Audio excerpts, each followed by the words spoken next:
shadows, silence grows in the spaces between, stretching out beyond time, rising up as a chorus of souls finds a voice, flickering through the void. These little sparks cling on to life, everyone caught in the struggle, and then the storms of change, they fan the flames, scattering ashes to the wind. Every soul contains a whisper of light, flaming faintly as it dwindles from sight. No escape, no greater fate to be made. In the end, the chains of time will not break. Colors weave into a spire of flame. Distant sparks call to a path still unnamed. Bear this torch against the cold of the night. Search your soul and reawaken the undying light.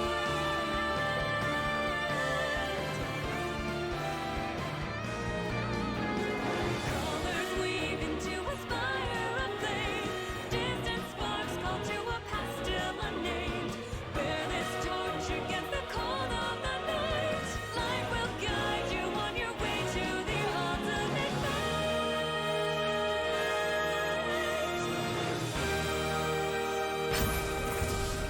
What is going on, everybody? This is Super Live, and we are back with Super Smash Bros. Ultimate.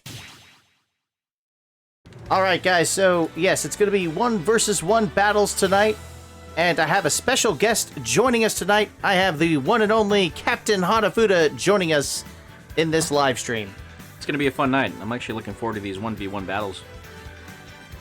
Indeed, indeed, and yes, guys, we are going to go ahead and do 1 versus 1 matches. We're going to have you guys go ahead and, try and sign in. We'll get 2 people to join in first. Now, one of the questions that I'm going to have to get clarified here from you guys, maybe you guys can help me out.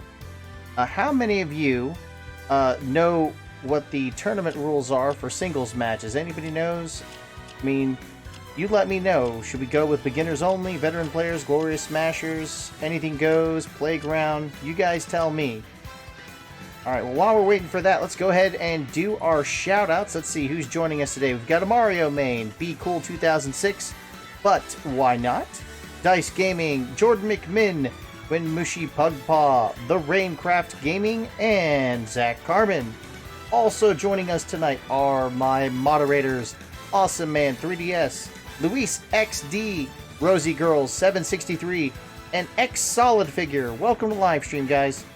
Oh, and one of my members is also joining us, Juanito 506. Welcome to the live stream. Thank you for joining us. Now, guys, if I missed you in the live stream chat, be sure to give us a quick hello in the chat, and I will be sure to give you your shout out. Yvonne Swartz, welcome to the live stream. How's it going? Thank you for joining us. Shadow Prince, hello to you as well. Fox only, no items, final destination. Nice, Juanito. Alright, so let's see. But why not says 3 stock, 7 minutes, doesn't matter what type. Okay. Alright, well, we're going to keep it with 5 minutes because the previous live streams, we did it as, 2:30, and then we moved it up to 5 minutes, and that seems to be a very good setup. So we'll do that instead. All skill level. Okay, so all skill levels. There we go. We'll go at that then. Jordan McMinn, hello. Valeria, welcome. How's it going, guys? Alright, so we're going to go ahead and get started. Stand by, guys. We're going to give you guys... actually, hold on a second. All skill levels. More settings. Make sure items are turned off.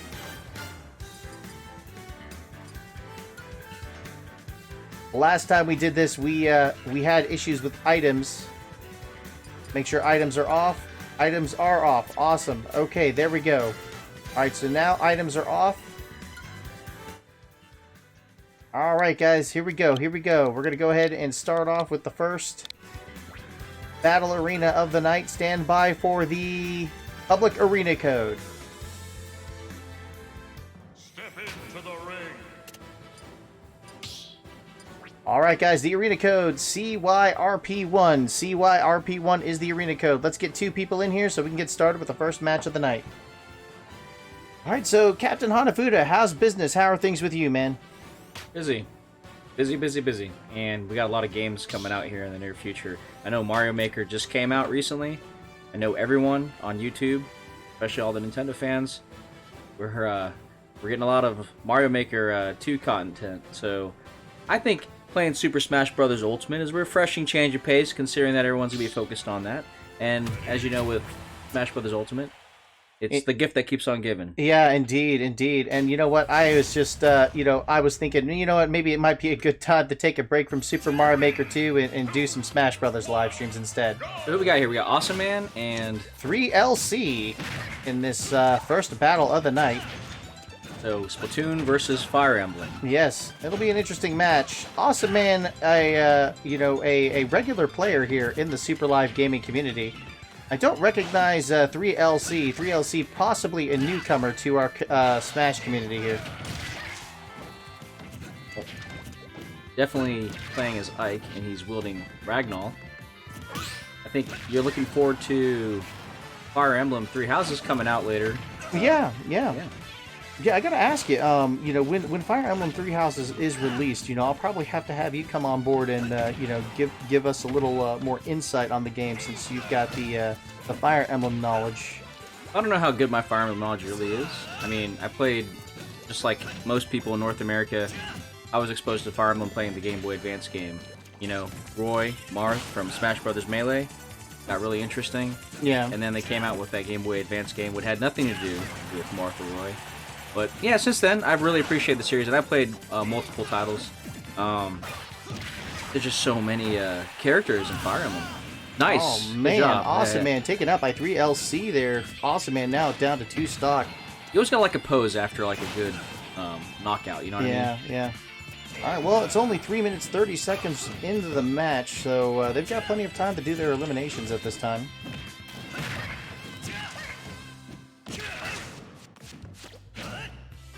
Andrew Vasquez, welcome to live stream. How's it going, buddy? Thank you for joining us.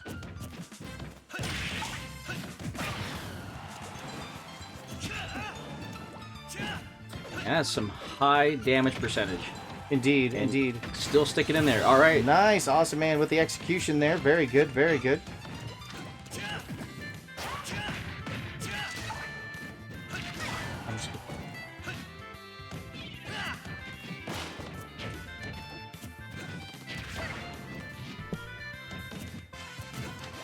All right, Amari Main, I don't know what you're talking about, but the stream is doing fine right now. Yeah, Andrew Vasquez, hello, welcome, buddy, welcome.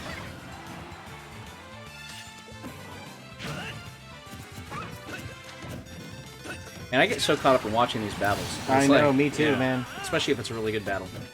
Awesome, man, and 3LC still fighting for domination here. 3LC leading the match with 2 stock.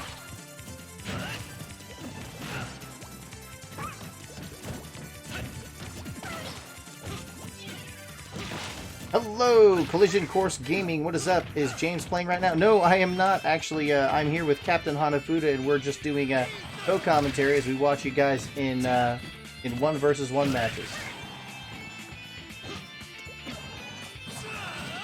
Well, I like how this is the stage is literally on ice. So you can consider this the icebreaker for the live stream tonight. Yes. Everyone's just kind of getting situated, and we'll have some fun topics to talk about tonight. Especially game music, right? We have that. Oh yeah, absolutely. Some In fact, Switch mini news as well. yeah, I would like to start talking about Fire Emblem houses, or I'm sorry, Fire Emblem 3 houses if you have an opportunity to. Congratulations, 3LC. Yeah. Talk about Fire Emblem 3 houses when Ike wins. Yeah, and very Ike good, won. very good. It makes sense. Yeah, Fire Emblem character Ike winning the match there. Good job, 3LC. All right, so 3LC takes the victory there. All right, very good. So that was the first 1 versus 1 match of the night. We're going to go ahead and create another arena. So 3LC and Awesome Man, you guys are going to sit this one out, and we're going to have 2 new players join in the next match. Step into the ring. All right, there you go, guys. The arena ID is GK4R1. Let's get 2 new fighters in here for the next match of the night.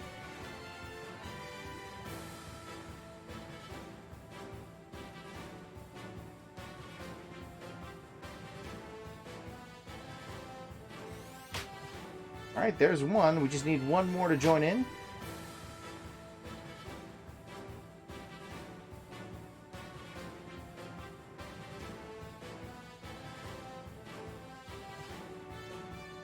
All right, so we've got 2 new participants joining in. We've got X Solid Figure and Snap Lapita from... Oh, and Snap Lapita was from our previous 1 versus 1 live stream. Looks like they made a return tonight, and so did X Solid Figure. That is awesome.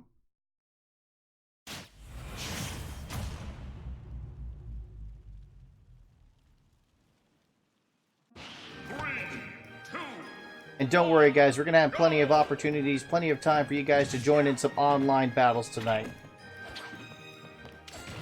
Alright, so Fire Emblem Three Houses, was that going to be released on July 21st or sooner? I think it was July 21st that they were going to be releasing Three Houses, correct? Well, I know it is later July. I can't recall the date off the top of my head. For some reason, the 27th keeps popping up in my mind, but I could be wrong. Yeah. I'll double check on that real quick, and Well, I know the 27th is, I think, a Saturday, right? yeah, it is on the, Yeah. on the So Saturday. they technically release games on a Friday. So it might be the 26th, actually.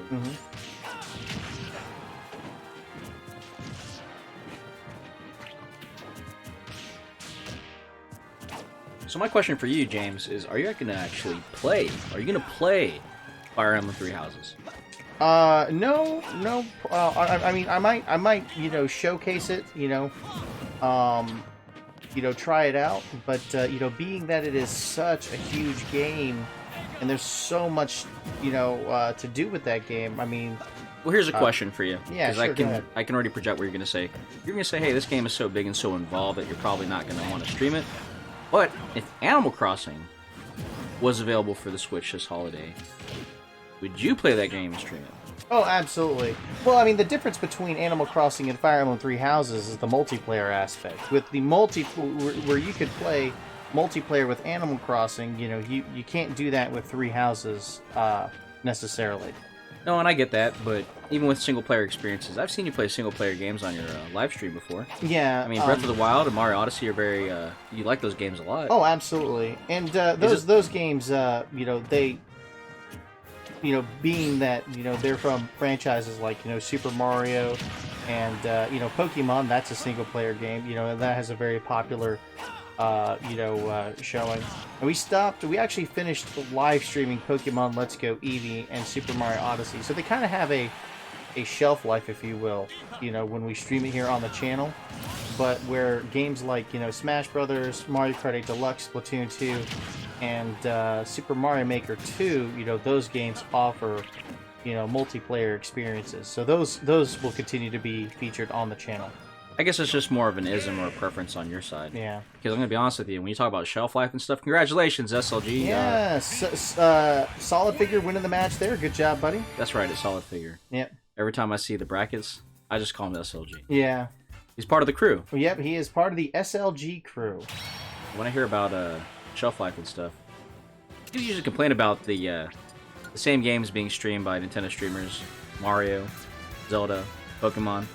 So, like, trying to change it up a little bit, I think bringing Fire Emblem back into Spotlight is actually really important when it comes to variety. Yeah. You know, and keeping things fresh. But that's just more of my perspective on it. I think it's going to be a great game.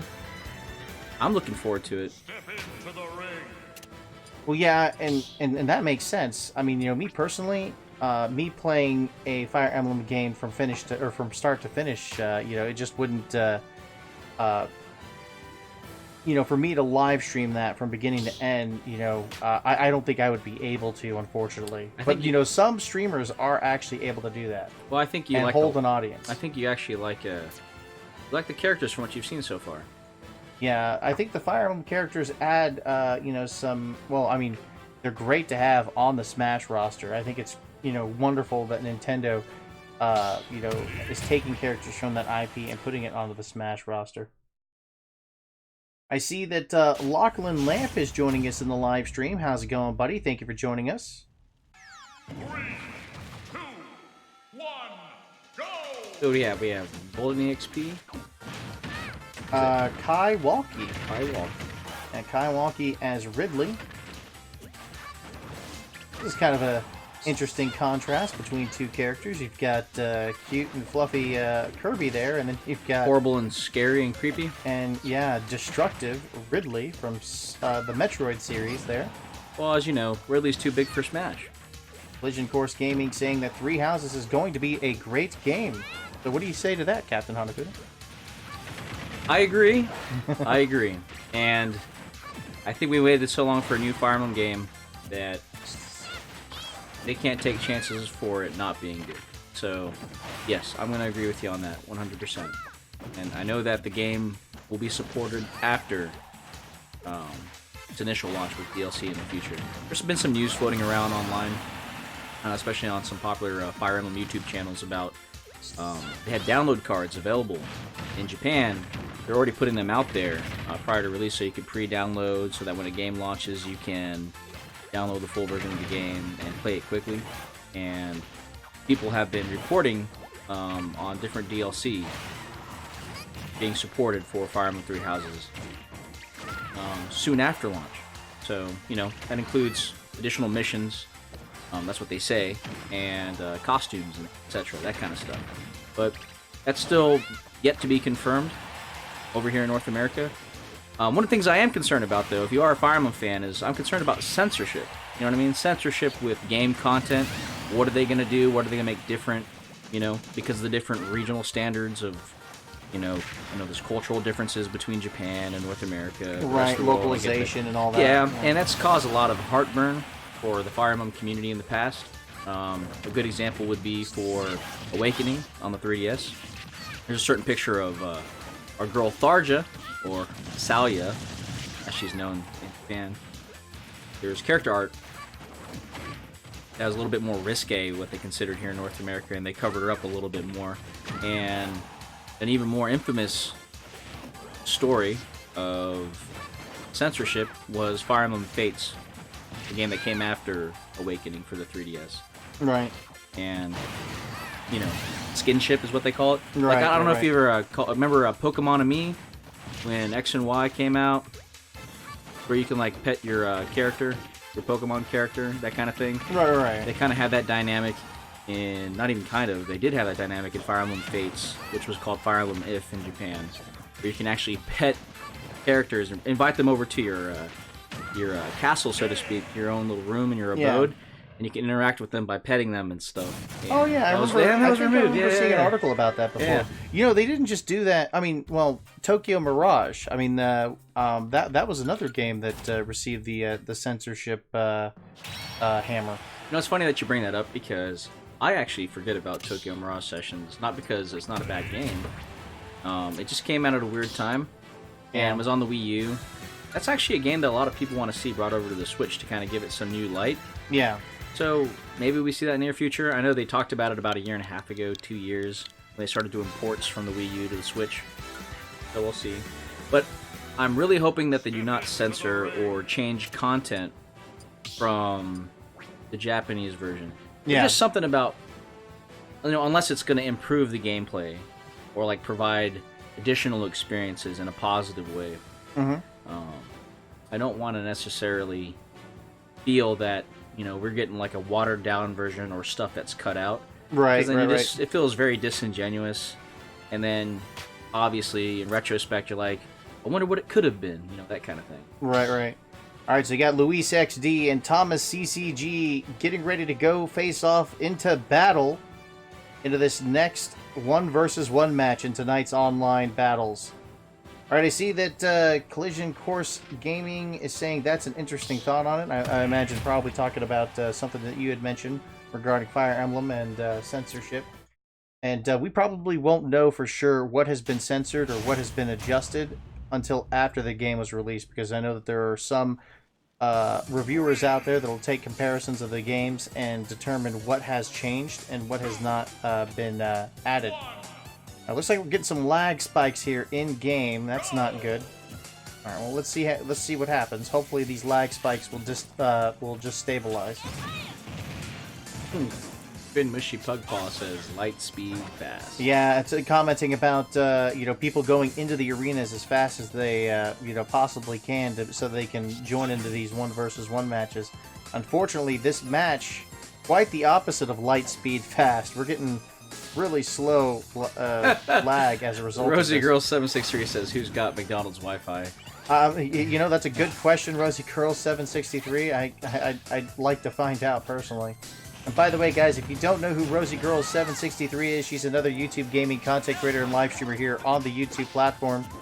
Be sure to check out her channel and show her some support. I like Awesome Man 3DS saying, "Go away, lag." It's Yeah. kind of like Dora the Explorer. Yeah. Swiper, stop swiping. Lag, stop lagging. Yes, exactly. Awesome Man 3DS. Just imagine warping lag because it's always evil. Yes, exactly. That would be the next villain in the Yeah. Marvel universe. Yeah, I know. How do you get better than Thanos? Manifesting lag, Oh god. so that you can just beat the crap out of it. Yes, exactly. Yeah. Like, how do you top Thanos?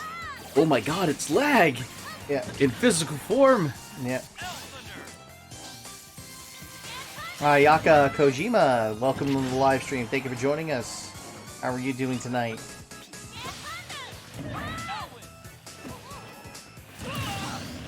Mason, welcome to the live stream. What's going on, man? You know, I didn't feel like I fully expressed all my love. Yet at the same time, discontent with Fire Emblem localization. But we'll stick it with the positive for now.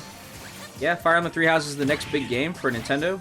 I mean, Mario Maker 2 is getting a lot of hits on YouTube. It's getting a lot of like and gameplay from Nintendo fans all over the world. And I'm really hoping people will have time to invest in Fire Emblem Three Houses.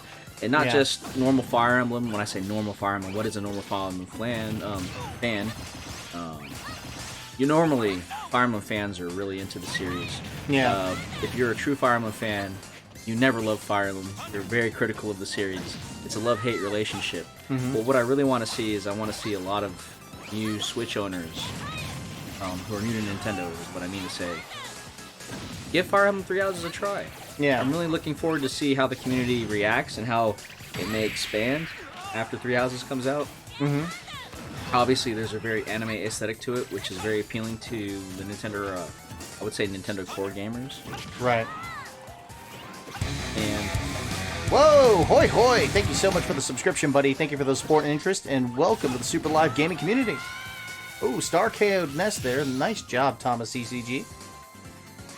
I'm actually looking forward to seeing if you actually play it, James. Yeah. Because I think you'd enjoy it. And the reason why I had asked you about Animal Crossing, like, you had talked about, shelf life of video games and Yeah. people liking Zelda and Mario and Pokemon, etc. Well, heck, even New Leaf had a shelf life. I don't play much of New Leaf anymore. I know, but when you played it, how long did you play it for? Oh gosh, well over 3,000 hours. put Okay, into that and game. people would also say that Link to Pass or Triforce of the Gods, Kamigami no Triforce. Yeah. I appreciate that title much better. Yeah.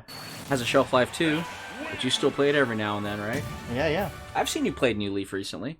In the past month and a half, I've seen you play New Leaf. Yeah, trying to get back into it to get adjusted to the new New Horizons is going to be coming out next March. Speaking of New Horizons, Congrats, Ness. Good job on that win. Good job, Luis XD, for taking that victory. speaking of New Horizons and keeping in that spirit, you can get a New Horizon with playing Fire Emblem Three Houses. I feel like I shouldn't have to convince you on that. Yeah. Alright, so we're going to go ahead and do another battle arena. And again, guys, we're going to do this public. So if anybody wants to join in, make sure that you guys are ready. We're going to go ahead and post this code on the top right corner of the screen. And again, guys, these are public. No password, no friend code required. Once you see the public ID get posted in the top right corner of the screen, go ahead and join in. Octo George, lag can just lag Thanos out of existence. Yes, indeed. Oh, wait. I keep missing the spectator stance. All right, It's like, there we you're go. going to snap your fingers? Let's see what lag does about that. Yes, exactly. It's called, like, the ultimate buffering.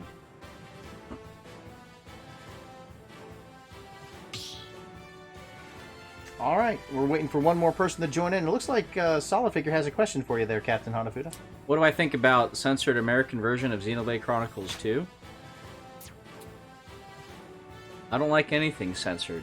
In fact, I haven't played Xenoblade Chronicles 2 in so long, I'm actually trying to recollect my thoughts to think about what was censored in Xenoblade Chronicles 2. I will say that I did enjoy Xenoblade Chronicles 2. if you're talking about Hikari or Mithra's outfit, I know that the character designs for Xenoblade Chronicles 2 got a lot of pushback from, I would say, people from outside RPG community that kind of like outside looking in and then having their own opinions. I mean, if you've ever watched anime and understand those tropes about, you know, beautiful anime girls accompanying, you know, the hero on adventures, whether like, you know, if you watch anime like Isekai, that kind of stuff. Obviously don't have a problem with it because, you know, it is a video game. It's very artistic, that kind of thing. I don't like it, obviously. The one thing I was talking about with regards to Mithra, a lot of people were complaining about how Mithra her outfit was not conducive to combat because she had what was essentially like a miniskirt type dress and it exposed a lot of her cleavage and stuff. But again, it's an RPG, it's very fantastical, and if you actually understood the story, it's actually a very good reason why those characters look the way they do. But if you try to apply logic to it, to our standards, because, you know, you play video games because you want them to be realistic to our standards, right? Obvious sarcasm. Obvious sarcasm. But in Xenoblade Chronicles 2, spoiler alert, blades, like Mithra, Pyra, you know, Homura and Hikari, respectively, they're actually, like, constructs of a recreation of the universe, so to speak. And their appearance and how they manifest themselves and what they look like is not really based on any logic or anything like that. Yeah. You know? I'm not sure what's going on with the match, but why not is not going into the arena. You want to go back out and go back in, maybe? No, I'm just trying to figure out why he's not entering the. I mean, he's in the arena. He should be able to join in. But no, I don't like censorship, in other Yeah. words. But what they did with Mithra's character, because of how they said that her character doesn't look like she's, like, her appearance, it doesn't make sense for combat, they had released an update to the game to where she wears, what do you call it, like, black leggings? Yeah. And, like, kind of like a black, skin fit type of outfit that underneath her dress, essentially, to cover her up more. And they closed up her exposed cleavage, so to speak. Yeah. You know, and that was done after the fact. And yeah, I'm gonna be honest with you. I didn't have a problem with her design before. I didn't have the problem with the updated design after. But the fact that that even had to come out and be addressed, it's very concerning. You know, especially when you consider who actually drew the characters. I think there was a collaboration between popular artists, manga artists, comic artists in Japan, that actually compiled the illustrations or the concept art for the characters for Xenoblade Chronicles 2. In fact, if you're really into Japanese anime and manga and character art, I challenge you out there, you know, to look up, you know, illustrators that contributed to Xenoblade Chronicle 2's character art. Pretty interesting. Right. The fact that, you know, popular opinion or just backlash had something to do with that, you know, the change, so to speak, that's concerning because it's almost like they admitted they're doing wrong, but they were never wrong to begin with. And a lot of those character artists are actually female, believe it or not. And I thought that was kind of interesting. But I'm not trying to go, like, down that road. You know what road I'm talking about. I'm just saying that video games are video games. They stretch reality. And you have to have kind of like an open mind to play video games. You're going to have to feel constrained, you know what I mean? Especially when it comes to creativity. Yeah. Well, that's just my opinion. What do you think, James? Well, personally, I think if they're going to create the game in the way that the developers and the artists intended, we don't need to be censoring it. You know, it's their artwork, it's their design. Why do we need a localization to, you know, basically go in and change something that wasn't originally intended by the artist or the developer? We get to vote by our wallets, right? Oh yeah, exactly, exactly, If we don't like it, we're not going to buy it. exactly. Yeah. Alrighty, so now Dragon Quest. That's coming out next month too, right? Or at least September. Dragon Quest Builders. Yeah. Dragon Quest Builders 2 is coming out next month, and Dragon Quest 11 S Definitive Edition comes out in September, along with a bunch of other games. Yeah, and you played Dragon Quest Builders, the first one on the Switch. Yes, and you play Minecraft on your channel. I see it's really popular. Yeah. I think you'd really enjoy Dragon Quest Builders. I really do, because Well, there's more structure to it. There's actually a narrative. There is a mode called Terra Incognita, and I think I talked about this on previous live streams, where you actually have the freedom to create whatever you want. But if you want kind of a traditional RPG gaming experience with Minecraft mechanics, yeah, I would say Dragon Quest Builders really scratches that very particular itch. It's a really good game with respect to that. And knowing you, I know you like a little bit of structure, and having narrative along the way to help you feel like you're making like constant progress is a good way of incentivizing play. right. And you can always cap it off after finishing up the main story with playing the free-form Terra Incognita. Now, I've been saying it so much now I'm like tripping over my words. But yeah, the free mode. Yeah. So you got the physical copy or the digital version? I got the physical copy just because I might have to borrow that sometime. I'm an early millennial, which means we grew up before the internet and digital download. That stuff kind of came later, so we just like our tangible copies. You know what I mean? Right. Yeah, So, I still got to pick up my physical copy of Super Mario Maker 2, but I went and downloaded the digital version so I could actually try it out. Man, Nintendo at must love midnight. you. Nintendo must love you because you digitally downloaded it for a full dollar amount, and you're also gonna buy a second physical copy. Well, I got it pre-ordered, so. Oh, you did? Yeah. Hey, pretty interesting insight. If there's any physical collectors still out there that listen, including yourself, James, Yeah. there's actually 2 physical versions for Mario Maker 2 for the Switch. There's the standard edition, which is what your standard's $60? Is it $59.99?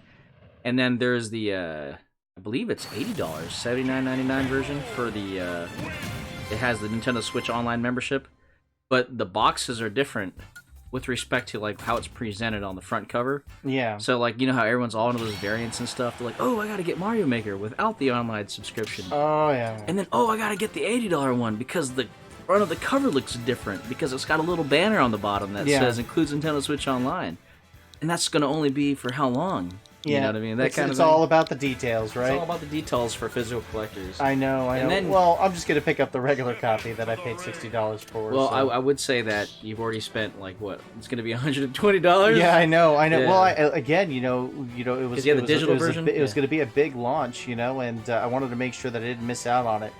All right, guys. So Katie taking the last victory in that previous match there. So way to go, Rosie Girl 763 on that match. So very good, very good. Let's see here. Oh, we've got we've got 2 new fighters. We got DJ Meg and Dice Gaming. Welcome back to the arena, guys.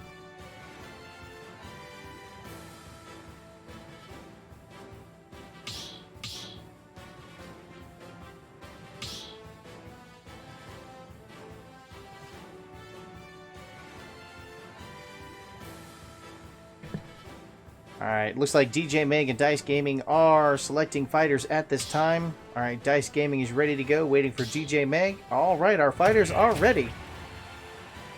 Star Fox 19 Kid, yes, we'll definitely try to get you in here. It's 1 versus 1 matches, and by the way, if you guys are wondering why we only have 3 people in the arena, it's because we're trying to reduce the lag in the game as much as possible so that our players don't have to worry about lag interrupting their session. So once DJ Meg and Dice Gaming are done with their match, we close out the arena and we invite 2 new people to join in and do a 1 versus 1 match.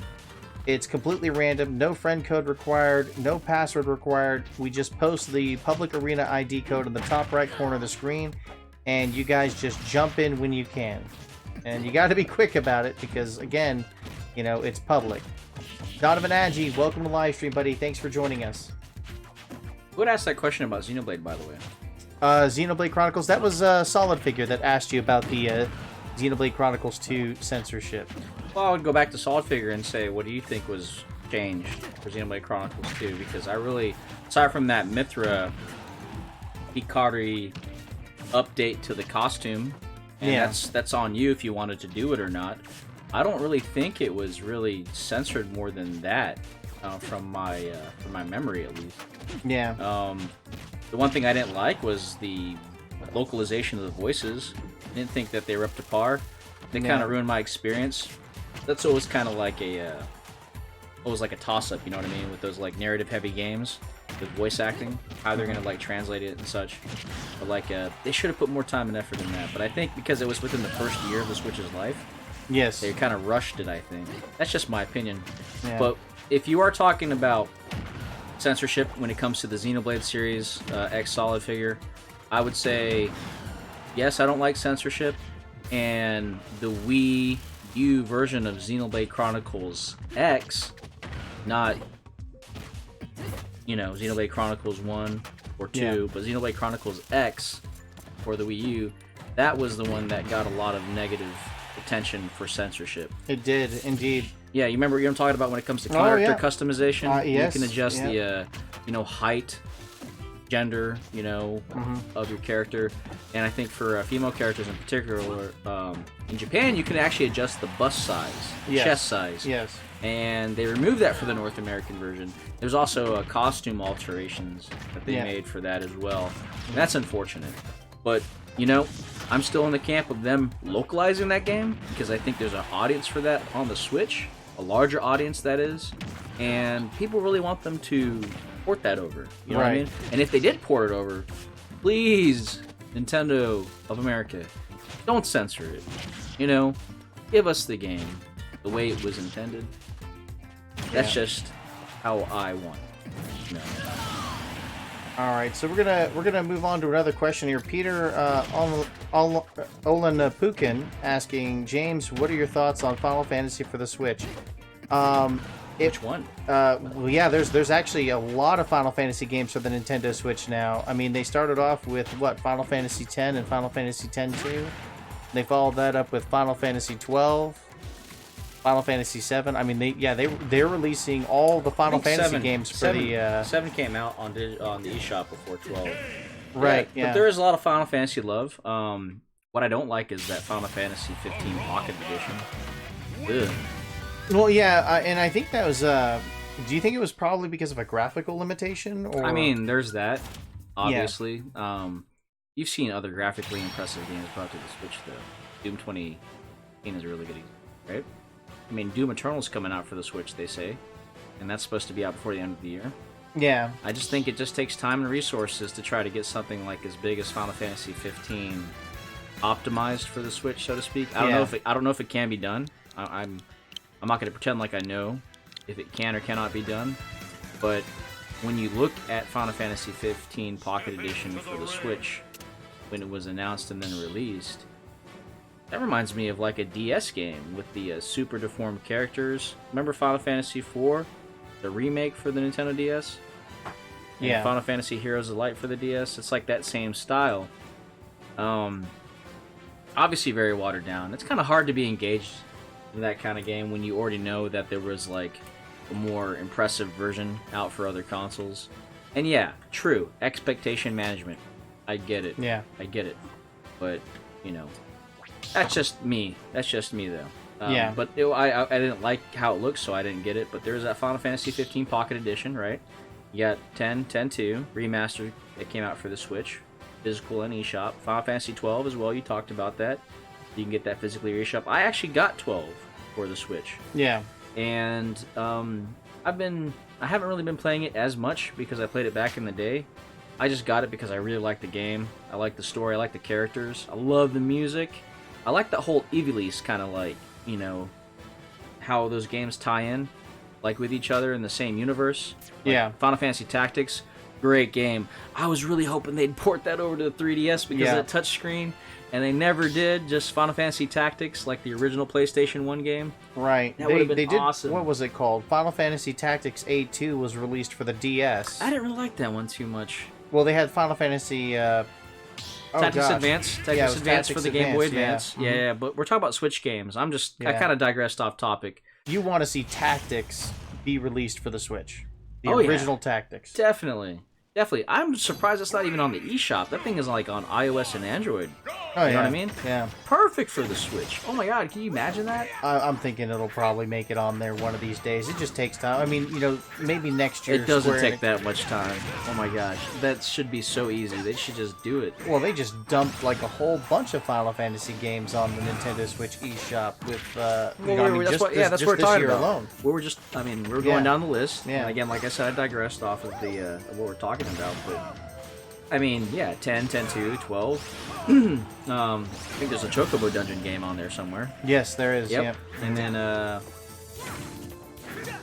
there's only, 9. Duh. I forgot about Final Fantasy 9. Love that game. Absolutely love it. In fact, I think that's Hironobu Sakaguchi, the creator of Final Fantasy. I think that's his personally favorite game. Yeah. I actually think Final Fantasy 9 is very underrated. Yeah, Awesome game. I remember reading the articles and seeing stuff in magazines at the time when they were interviewing Sakaguchi about how they wanted to return to the same style they had it back in, when they were doing Final Fantasy IV.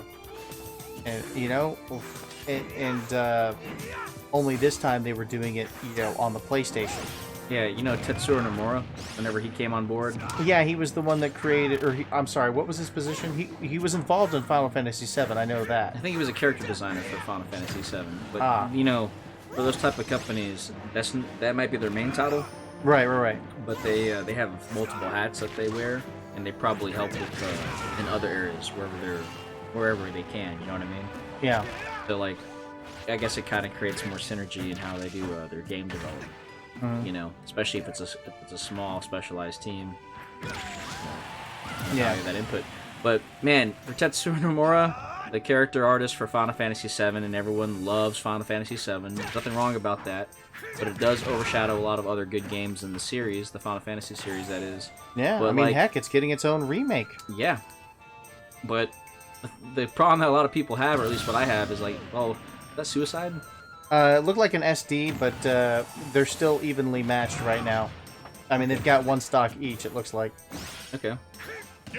Oh, Well- never mind. Shadow wins. Shadow falling to the falling off the platform there. Looks like Leilani wins the match. Good job, Leilani. Very graceful as Rosalina and Luna.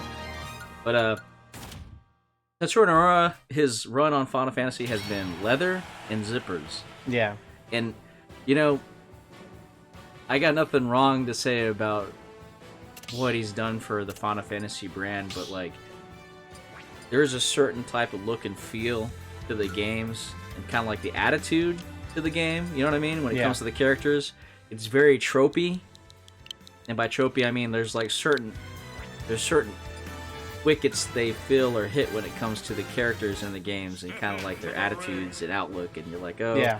and you're gonna kind of get those stereotypes. You can't escape those tropes when it comes to story. You know what I mean? Because you need to be able to empathize with the characters. But it's all right. So when they did 7 and 8, and then 9 came out, Hironobu Sakaguchi, like you said, he's like, you know what? We got to go back to this, heartfelt kind of stuff. You know what I mean? Yeah. Something that kind of connects you more, and I guess more whimsical. Like Final Fantasy 9 for me was a very whimsical game. Mm-hmm. Like it touched on certain elements that just kind of you couldn't get with the steampunk aesthetic, or like the anime high school floating garden aesthetic. Oh yeah. Yeah.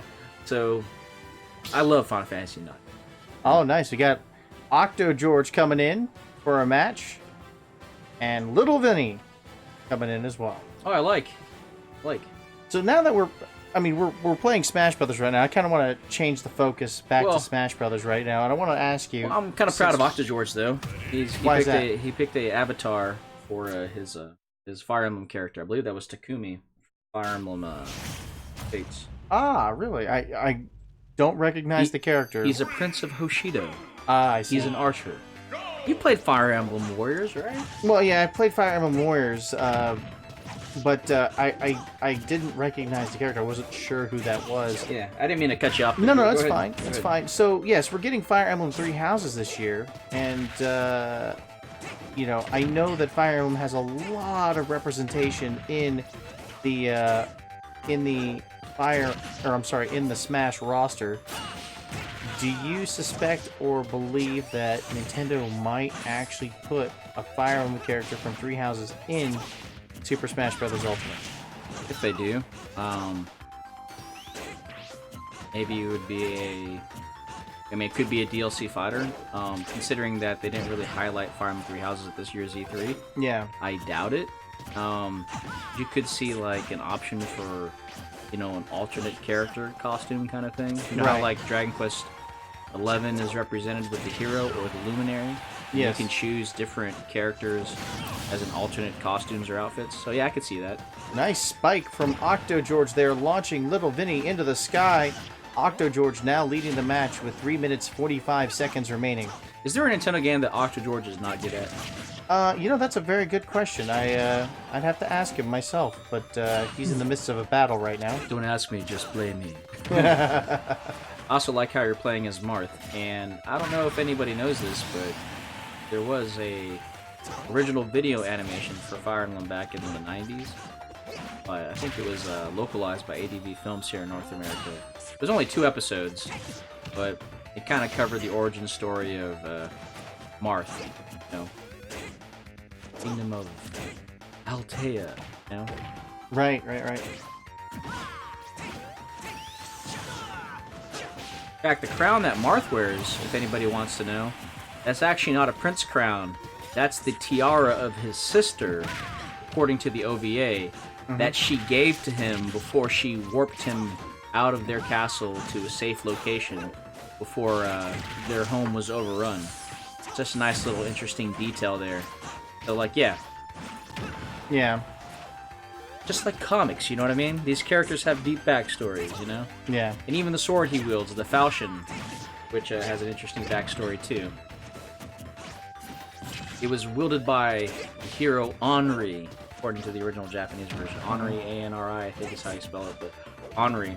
And he used that to fight the evil dragons back in the day. Hello, Ramen is good. Welcome to live stream, buddy. Thank you for joining us. And Sonic has quills. He does. That's an interesting backstory. Sonic is also getting his own live action movie here Yep. soon. He's got a very interesting backstory. He's got red shoes, and he goes fast. I hear he likes chili dogs too. Oh, here's another fun fact. The same guy who played as Steve Urkel in Family Matters, he voices Sonic the Hedgehog in the cartoon series. Oh, really? Yes, he Oh, I does. thought you were about to say in the movie. Yeah. How do you feel about that? Them reworking the movie because of fan backlash? Well, Not censorship. It's different. yeah, It's different from well, censorship. This has well- to do with like acceptance, right? I think the producers are doing the right thing because you know, they don't want to produce, well, they don't want to release the movie and it get a lot of backlash. Well, I mean, it already got backlash based off of the trailer, but I guess we gotta wait and see what the final product looks like. Orion in the Forest, welcome to live stream. How's it going, buddy? He says Sonic movie looks interesting. All right, so Octo George 1101 winning the match. The day is mine, he says. Congrats. Good game there, Octo George. All right, so we're going to move on to another arena. We're going to go ahead and close that one out and open up another arena. Octo George, the day is mine. Yes. Yeah. I like that. It's almost like a late 19th century, early 20th century kind of dueling kind of thing. Yeah. The day is ours, gentlemen. Ramen is good. We no friend code required, no password required. It's just punch in the public arena ID from the top or the bottom, sorry, the top right corner of the screen there. 0TKL3. So keeping the Fire Emblem train rolling, even though you wanted to move to something else. Who's your favorite Fire Emblem waifu? Well, I have to think. Hold on a second. Let me think. Ooh. Camilla. I think she's the more. I mean, I don't know what it is about her. I mean, she seems to be more doting and, you know, care like she's caring. You're telling me that you don't know why you like Camilla? You're just like beating around the bush, aren't you? Yeah, I guess I am. Yeah. I can give All you right, so Taxes and Orion into this next match of tonight's live stream. Here we go. I give you 2 really good reasons why people like Camilla. Okay, careful now. This is a family-friendly live stream, so. I can give you 2 good reasons why people like Camilla.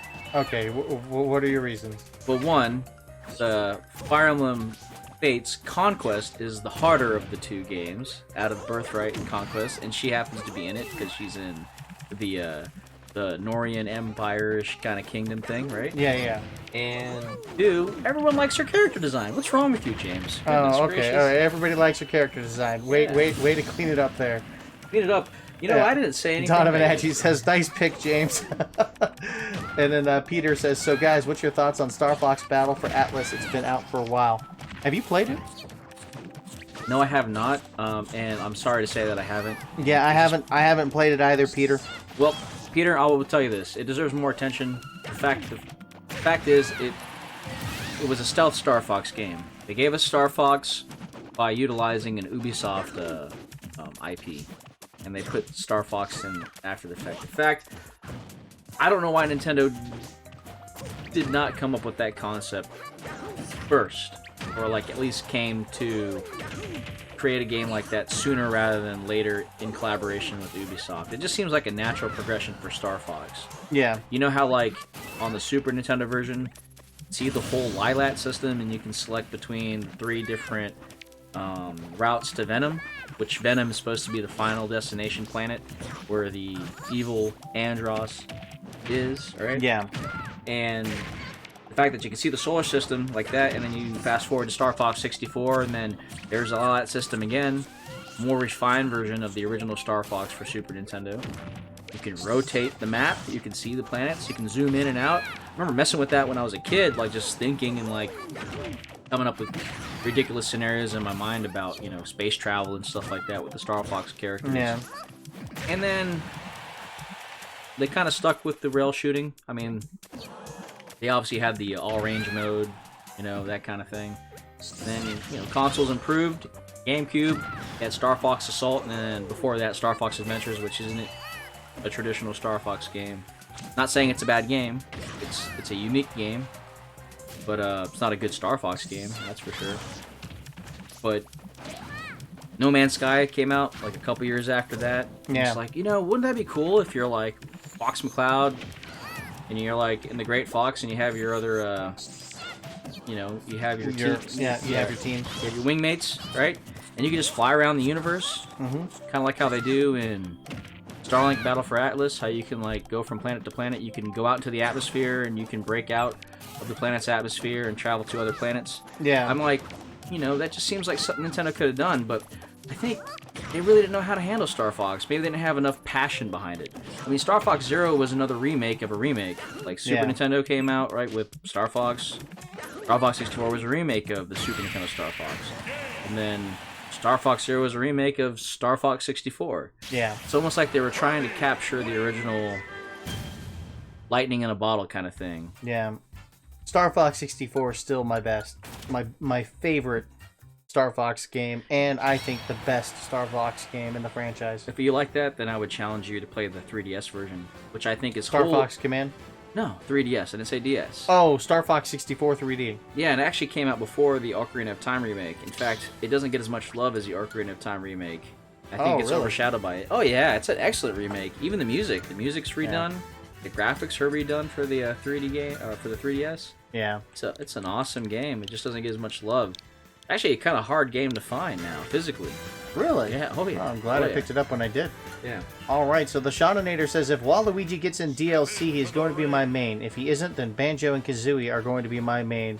That's what I meant to say. Gotcha, Shaunator. I take it you played the Banjo Kazooie games on the N64 or on Microsoft Xbox? Yeah, let me know in the chat there, buddy. In the meantime, we've got 7BSVH as the public arena ID, guys. Go ahead and enter if you can. X Solid Figure says, "What even is teabagging?" It's just a thing that carried over from first-person shooters, third-person shooters. Well, I mean, shoot, it's even in Splatoon 2. It's just called squid bagging. I'm sure there's like there's an official dictionary term online, or even an urban dictionary.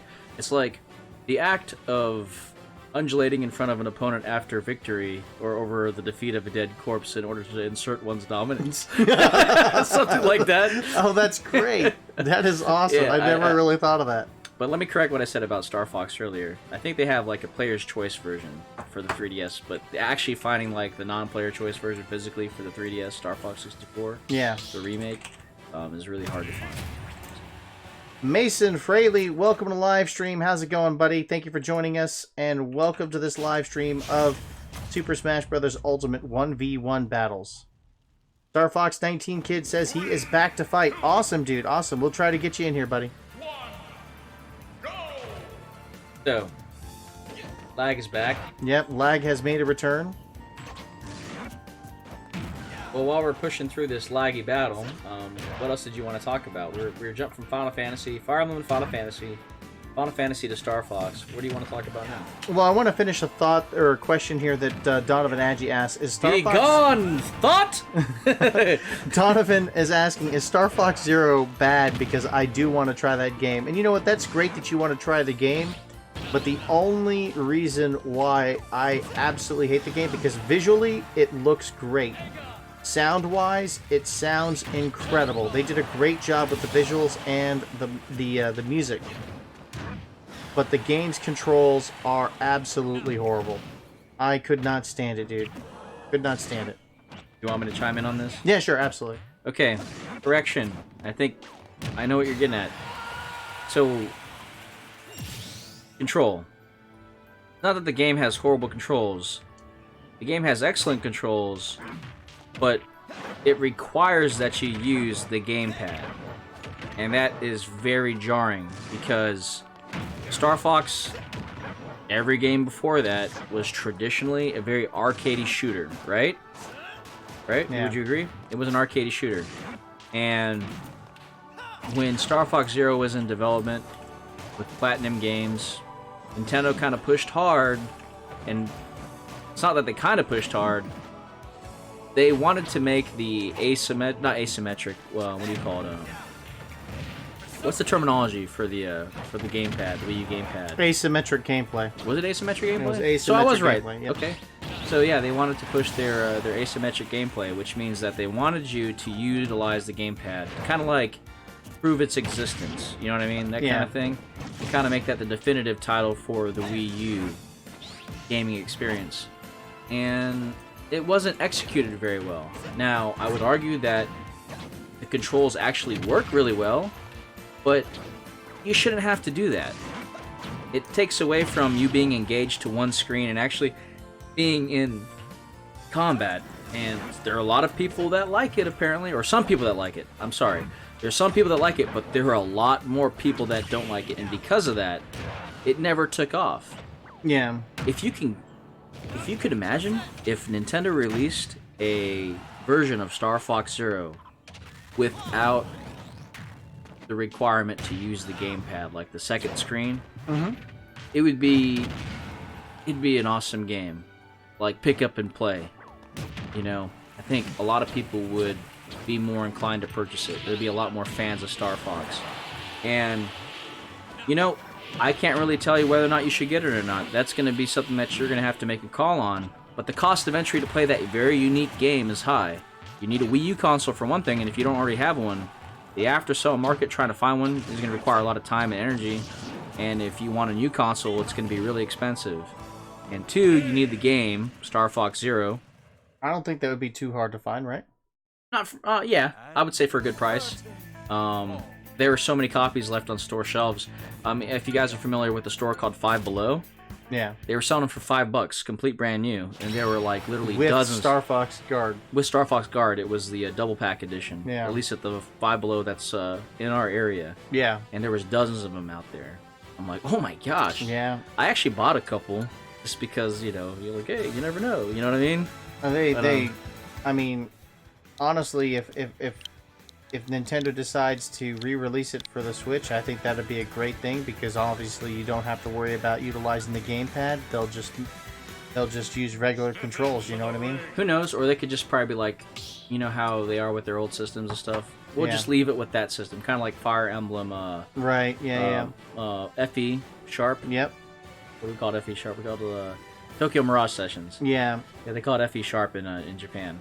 Hattie Hatter, welcome to live stream, buddy. Thank you for joining us. So who asked that question about Fire Emblem or for Star Fox Zero? Well, that was Donovan Aggie. He says, "I get what you guys are saying. Thanks for the advice." Donovan Aggie, I would also say this. I would also look at. There's a video out there. Remember the promotional video for Star Fox Zero? It was almost like a Star Fox anime. Whoops. Yes, I do remember I that. love that. I want to see a Star Fox anime after watching that. So, Donovan Agee, if you have time, I would highly recommend that you watch the promotional video for Star Fox Zero. It's an animated short. I think it's about 15 minutes. Yeah. And they made it to promote, obviously, Star Fox Zero. And just watching that for 15 minutes made me want to wake up like as a kid feeling kind of thing, like, oh, when's the next episode on Saturday? I'm gonna watch that. And obviously, never manifested. Who knows if Star Fox Zero for the Wii U actually like panned out? We may have gotten an anime of Star Fox, kind of like akin to how like Kirby is and stuff. You know what I mean? That would have been awesome. Like a space epic kind of thing. Like, how... remember F-Zero had an anime, right? It did. Yeah, I think F-Zero had an anime. Yeah, it did. That's another thing, man. I mean, the fact that we've seen F-Zero absent from a Nintendo console for quite a long time already. Oh, so I think Donovan Agee already saw it. Yeah. Watch it again, Donovan. Watch it for us. Mason says, please give us a new F-Zero. Well, I think he's right about that. Mason says that? Yeah, he just posted it into the chat. Mason says, please gift us new F-Zero. Come on, Reggie! Give us Mother 3!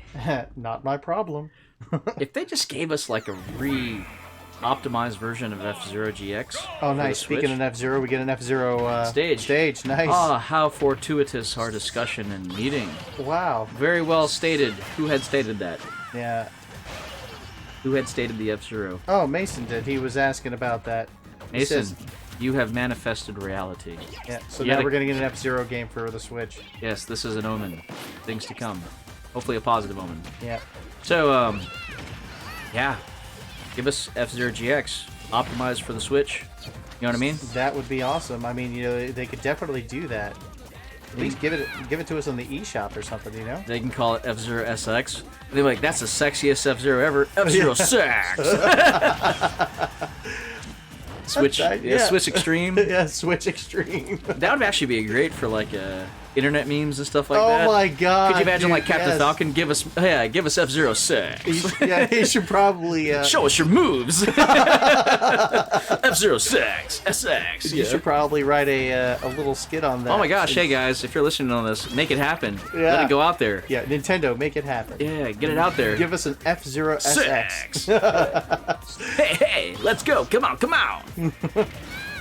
So, yeah, dude. I mean, I just can't believe that it's been so long.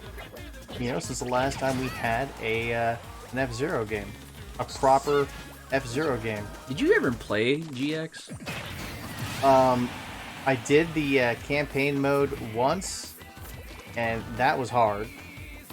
I beat that. It was game. easy. Like it was an easy mode. It was still hard. Yeah, yeah, exactly right. I beat it on easy, and I was like, I'm the best player ever. And then you did very hard, right? And I kept getting good at it, and I did beat it on very hard. Oh man, you're insane. I would not have had the patience to put up with that. There's been other fast racers that have come out, and it just does not. It doesn't hold up. It's not the same feeling, you know what I mean? Yeah. Mason says, Nintendo, give us a new Earthbound game for Nintendo Switch. And then Solid Figure says, I'm heading out now to want... Okay, alright, Solid Figure, have a great night. Take care, buddy. Yeah, take care, Solid Figure. Honestly... I just want them to release Mother 3 already. You know what I mean? Yeah, I think that's like one of the most demanded games out there right now that has been released in Japan. But we've yet to see it here in the West. Yep, I was gonna actually wait for you to finish your statement. Oh yeah. Mason said I was gonna elaborate on the new, wanting a new Earthbound game, and then Awesome Man 3DS said exactly what I was thinking, and that is, Mother 3 is the last game, and you can't. It's not kind of hard. What does that even mean? It's very hard to make a new Mother game if the creator of the beloved Mother franchise is not involved. Right. It's very, the Mother series, or Earthbound series, is intrinsically tied to Shigesato Itoi, and just how he sees that universe. Right. Earthbound was kind of supposed to. Earthbound was a fun you know, I used this word earlier, whimsical. It's like Yeah. a fun, whimsical take on Western culture from a Japanese perspective, which is like why we find it so endearing. It's like Professor Layton. You know Professor Layton, how endearing that game is? Yeah. Yeah. Like, that's obviously made by Level 5, a Japanese game developer.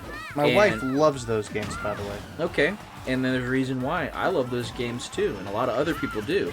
But it comes from a very Eastern Japanese developer that happen to be very internationally minded, but they're able to, I would say, pick or extrapolate certain elements of Western culture that we overlook that are very appealing to, you know, I guess, universal zeitgeist of what is cool and what is like, you know, what is in, I guess. Right? So, yeah. Yeah. Satoru Iwata save Earthbound.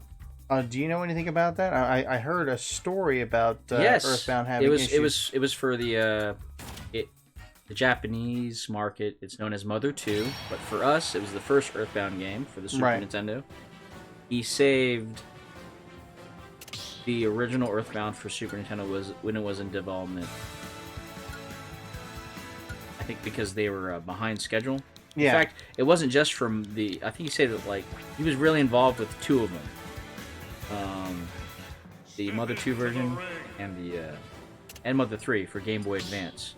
Yeah. Because it was being developed. Mother 3 was originally developed for the Nintendo 64 DD. Oh, I remember we were looking forward to that when we were looking at those Nintendo Power articles back in the day. Yeah, and we were actually looking forward to that. We're really excited. But obviously, the Nintendo 64 DD didn't manifest in North America, and it wasn't received very well in its home country. So, what are you going to do with all the resources, time, and energy put into it? Yeah. So, Satoru Iwata, the great man that he was and still is in memory and everything that is Nintendo that we still interact with, he stepped in and he just gave him the hard truth. He's like, you can keep trying to salvage what you currently have, or we can start from scratch and have a new game done in, I think, half the time. I could be a little bit conservative or liberal on that. I can't remember. Yeah. But that's just one of the things that Satoru Iwata has done in his long career, illustrious career, before becoming the Nintendo president. It's just kind of worthy of praise. He didn't just do it for Earthbound 2 or for Mother 3. He also did it for the Pokemon series too. Yeah. For Heart Gold and Soul Silver, or not Heart Gold and Soul Silver, but the original Gold and Silver for the Game Boy. Game Boy. Yeah. So, Itoi,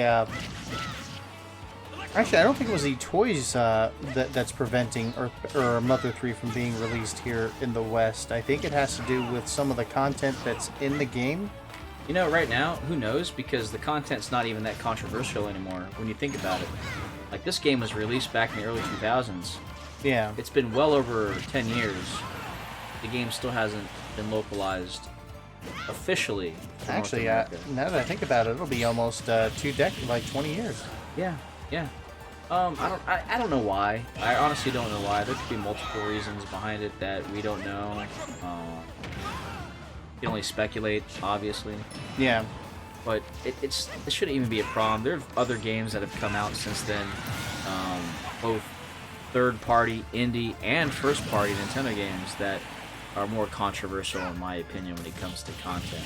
So, I don't know. I know that there's a whole industry built around Mother 3, like merchandising Yeah.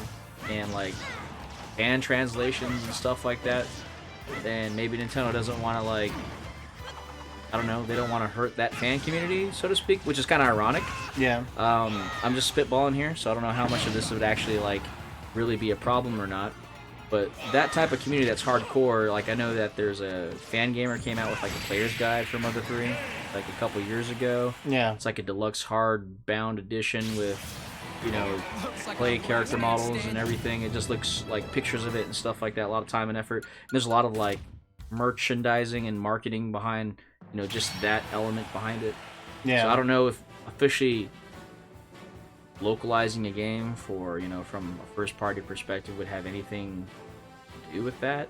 Like, maybe pull the rug out from under their feet. I don't know if there's like reciprocating effects after that. You know what I mean? Like Fallout or residual Fallout, not reciprocating, but residual Fallout. I know that for Earthbound Zero, they did work with the original translator for the game to have that, you know, come out on the Wii Virtual Console. The Wii U they Virtual called it Console. Earthbound Beginnings. Yeah. That didn't seem like too much problem. It almost seemed like Mother 3 was just right around the corner, and then it never happened. And that was when Satoru Iwata was, I believe, still alive at the time. Yeah, he was still CEO of Nintendo, or president of Nintendo. It's so funny and ironic because you have all these characters in Smash, and a lot of the stories can't be told properly. You know, Yeah, like because you we see haven't played their games. Yeah, you see a character and you're like, wow, that character's cool. Like Lucas is in Smash Bros. Ultimate. It's been around since what? Brawl. Right? And everyone's known about Mother 3, and no one's able to play Mother 3 legally, so to speak. You know what I mean? Yeah. So, I don't know. I don't know, and I do know. But there's a lot I don't know, so we'll stick with that. Yeah. All right, so we're waiting for Midna to go ahead and join in. And Taxes, sorry, you already did 2 matches tonight. The Flip Note Dude, welcome to the live stream. How's it going? Thank you for joining us. R. Echeverra, welcome to the live stream. What is up? Hey, Midna. I miss Midna, don't you? Midna from Twilight Princess? Yeah, no, James, Midna from Super Mario Brothers. No, I was thinking Midna from Hyrule Warriors. James. James, it's Midna, okay? How many games has Midna been in canonically when it comes to Zelda? Twilight Princess. Just duh. Twilight Princess, Yeah, I and then know, obviously Hyrule Hyrule Warriors. Warriors is different because it's supposed to be like a weird story convergence of timelines. We get it, right? Yes. Yes, Midna. I miss Midna. Why do you gotta be so difficult? You know I love Midna so much. You just make it really painful. Lag returns. Oh gosh, lag returns indeed. Lag returns because it's upset with how you made the joke that did not land properly. It was horrible. It was a horrible joke. It was horrible. Yeah. I will never do that again. You think Midna will be in this upcoming Zelda Breath of the Wild 2? I'm sorry, what I meant to say is, do you think Midna will be in The Legend of Zelda Breath of the Wild 2 sequel now in development? That's the official title, because we got that on the black screen. You know what? If they throw that curveball out there, I think it would be a welcome surprise for the fan base. I think a lot of people would like that. I don't know, there's been kind of inklings when it comes to Midna lately. You know what those inklings are? And by inklings, I don't mean the squid kind. I was about to say, I was like, oh... Don't take me I thought literally. we were talking about Zelda, not Splatoon. Don't take me literally. Right. So, But what I'm trying to say is inkling like a thought. You know, an inkling. Oh, you have an inkling of a thought, you know. Right? First Four Figures released a statue, really beautiful statue of Midna, like within the past couple months, I would say within the past half year. it's probably sold out now, isn't it? And if it's not, I'm pretty sure people have bought it up and are selling it for 4 times the price on eBay. Oh, man, I hate that. But yeah, Scalpers, man. no one has forgotten about Midna. I have not forgotten about Midna. I miss her very much. She's Yeah. very memorial. I think she was the most. I think she'd been like the best companion for Link that we've seen in the Zelda game. You know what Yeah. I mean? And you know, with this whole Legend of Zelda 2: Breath of the Wild now in development. Try saying that 5 times fast. Yeah, I know, man. It's like, But like I can't wait until they come out with the official title for that game, because it's like, okay, now we can stop calling it BOTW2 but I or want to see. Breath of the Wild 2. I want to see that kind of like we talked about this before on one of your other live streams. Yeah. And I would just like to see a love triangle because I'm a man. That's what I tell myself, right? But you know, we play video games, and Yeah. if you're anyone like me, like an early millennial, and you play your games, you like your physical copies and stuff, but video games are like our comics, right? Yeah. And then we get invested into them because they're interactive experiences, and then you get attached with certain characters, which is why you play Smash Brothers and you have a particular character you empathize with. Yeah. You know, Midna, she's not a playable character in this game. I get it. But, you know, her avatar, the icon, the picture exists. You can pick that. You could choose to name yourself Midna, so Midna lives, bring Midna back, that kind Yeah. of thing. So when I see something like that, it makes me reflect. So where am I going on with this? You want to see Midna in Breath of the Wild 2. I do. And like, when you think about it, where are you gonna go after Breath of the Wild? Well, they kind of showed you in that teaser trailer. You got this creepy. I guess everyone's gonna agree, because if we don't call him Ganon, Oh yeah. then no one's really gonna, like, well, who else are you gonna call it? Right, right. But when you think about it, if that's the only conflict they have, then there's really no surprise, because he's coming back, and Yeah. then he's gonna do something, and then Zelda and Link probably have to stop him, either as a team or as separate characters, or maybe one gets in prison or the other, who knows. But like at the end of Breath of the Wild, when you see Link and Zelda and you get like the perfect ending, spoiler, they're kind of standing there together and you got all the memories and she smiles. It's like, oh, that's so happy. Yeah. That's great. Oh my gosh, just I want more though, Yeah. And then you do a second game and then, bad antagonist, that kind of thing. But how else are you gonna kind of like spice it up a little bit? I gotta say this because I've seen Jada02 do this twice. There's something very satisfying about him, like when Midna throws the piranha plant spike ball towards Ness, and then he just hits it like a home run. You know what I mean? Oh, you're saying like he's pitching a baseball. Like yeah. But anyway, I'm sorry. I just wanted to throw that out there. No, I think you're actually getting upset because I'm pressuring on Midna too hard. No, it's fine. You just had to ruin it for me. No, that's not it. I don't even know what I was talking about now. It's you gotta go off on there. Well, thanks, James. I appreciate that. Yeah. So, we talked about the Star Wars trilogy, and we tried to compare that with Zelda. Yeah. The last time. So I honestly think I don't know exactly what's going on in Ianuma's team. I'm not part of Nintendo and their the Zelda team, but I'm speculating here. I honestly think they want to do a trilogy for the Breath of the Wild series. Yeah, Breath of the Wild being the first one, and then 2 more to follow. Yeah, like a trilogy. Right. No, they're gonna do 5 games after that trilogy. Yes, They're James. gonna do it in episodes like they're doing with the Final Fantasy VII remake. Just let. My goodness, what I'm getting at. Yes, I will be Captain Falcon, and I'm restraining myself from doing the Falcon Punch in your gut.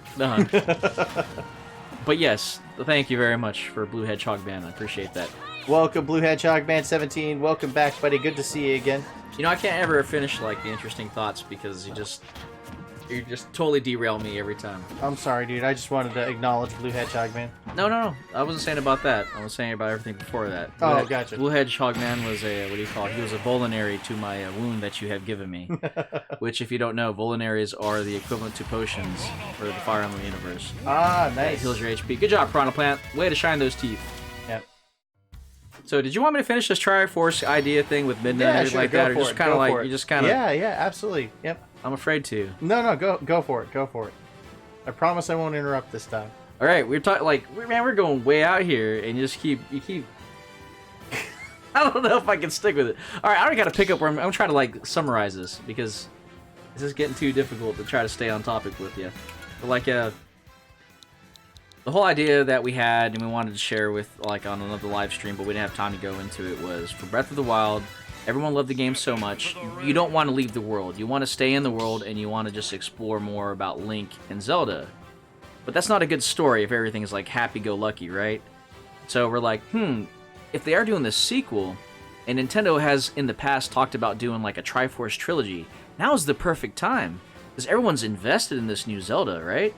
So the first game was about Zelda and like trying to regain your memory of her so that you can seal away Calamity Ganon.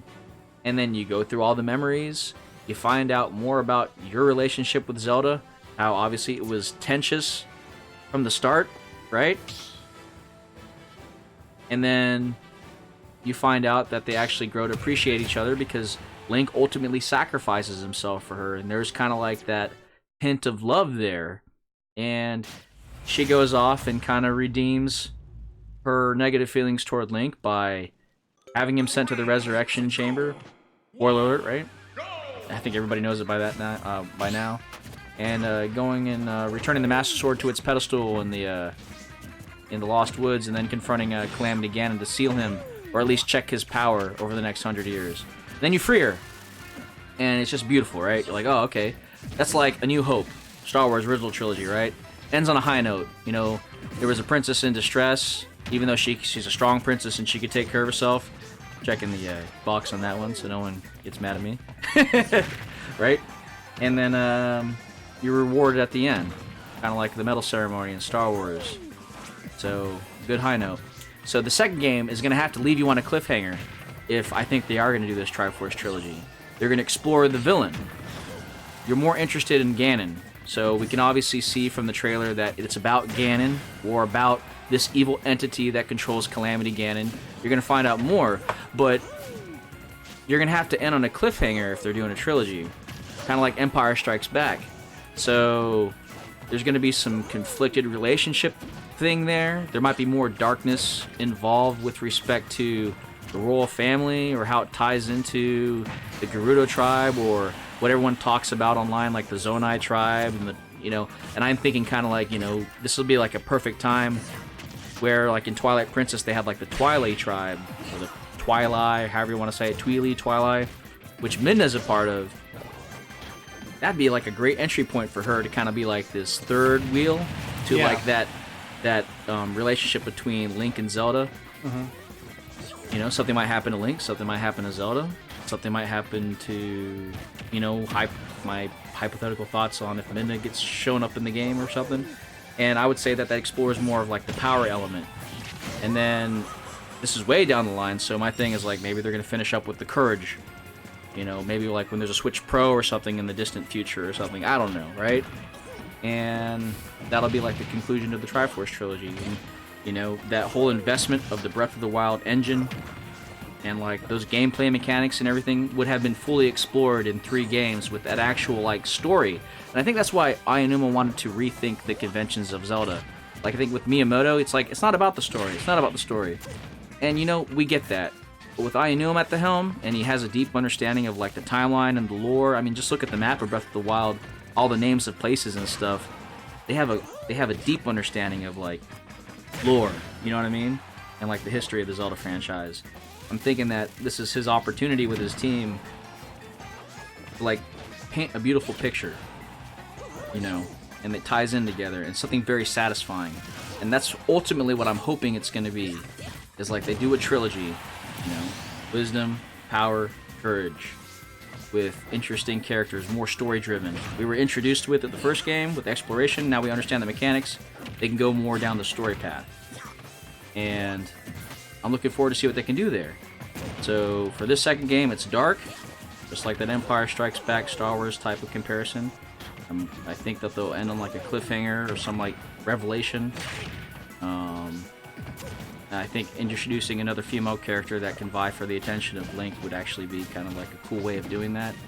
Remember when like Han and Leia became a thing, but originally it was like supposed to be Luke and Leia, that kind of thing? Yeah. Don't read into that too much. Right. I know people that do, so... Yeah. And then, obviously, you want to have a conclusion that's better than Return of the Jedi, but, Indeed. So, like, yeah, this could be like a really good project, and I'm hoping that's what they go with it, but that's just me. Everyone has an opinion, but I think that'd be really cool. And it'd be an interesting story to follow. What are your thoughts? I think, when Aonuma says that they wanted to break the conventions of, in the creating of The Legend of Zelda, I think, breaking those conventions might, as far as those plans go, I think that might also include them doing, more direct sequels. And I think since they've invested so much time and energy in creating the world that is that is in Breath of the Wild, they're going to want to go back to that, not just again, but multiple times. So maybe we will see them reintroduce Breath of the Wild, that same world, not just in the sequel, but maybe in that third game. You know what I mean? Because that's a lot of work that they put into creating Breath of the Wild and the world that you play in. You know what I really want to see when it comes to gameplay mechanics? What is that? I want to go underwater. Oh, that's true. Oh, you know what? You bring up a really, really good point. I saw something online where it showed just how deep that detail goes. Like, they even went into designing the coral reefs underwater. Oh, you're talking about like when this you go was to the posted beach? on social media. Yeah, the one of the players actually was able to go underneath the dock, and then you can briefly see underwater what the coral looks like. And they did so much detail What with player the was coral that? Or underwater. what channel was that? It was actually posted on Twitter. I actually shared it again on my Twitter feed. All right, just so you guys know, we are doing 4-player matches now. So 4-player matches, 4 battles. Yeah, it is 4-player time. The ring.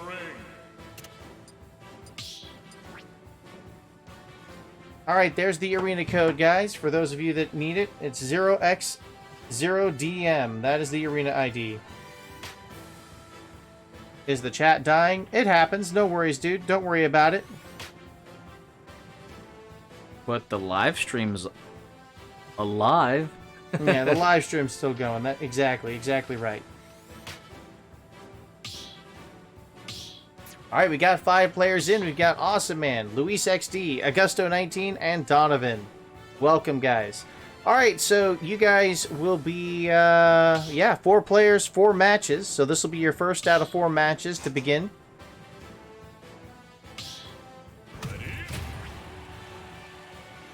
Is that Zelda Breath of the Wild talk a little exhausting? G idea and everything?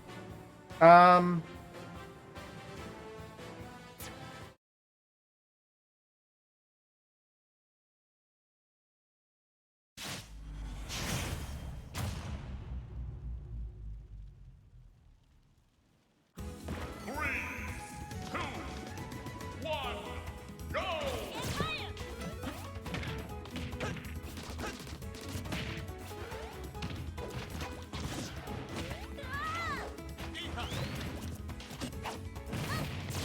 Ashley 890 Smith, welcome to live stream. How's it going, buddy? Thank you for joining us.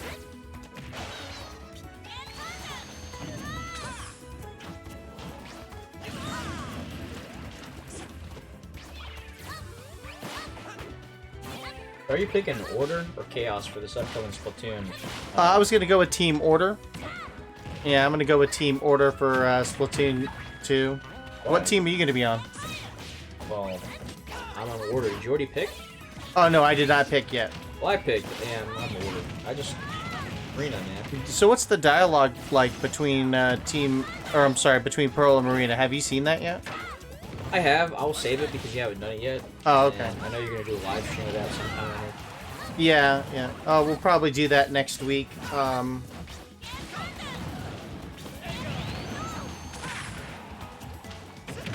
not now?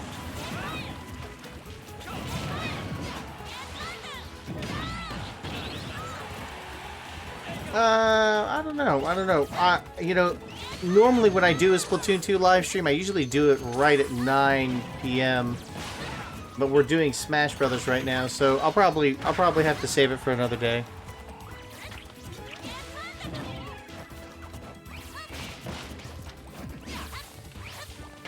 Alright, so an update on the match at hand right now. We've got Donovan and Awesome Man leading the match with 3 stock each. Luis XD down to 2 stock, and Augusto 19 down to 1 stock. They're down to 3 minutes 25 seconds remaining in the match. Still plenty of time to do eliminations. I tell you what, when you get more players on the battlefield in online matches, there's definitely a lot of things going on, a lot of action for sure. Shotinator asks, if only Nintendo... I'm sorry, he says, if only Nintendo made assist trophies playable, but no, that's probably not going to happen. Yeah, I mean, you know, assist trophies are just there to, you know, as assistants, you know?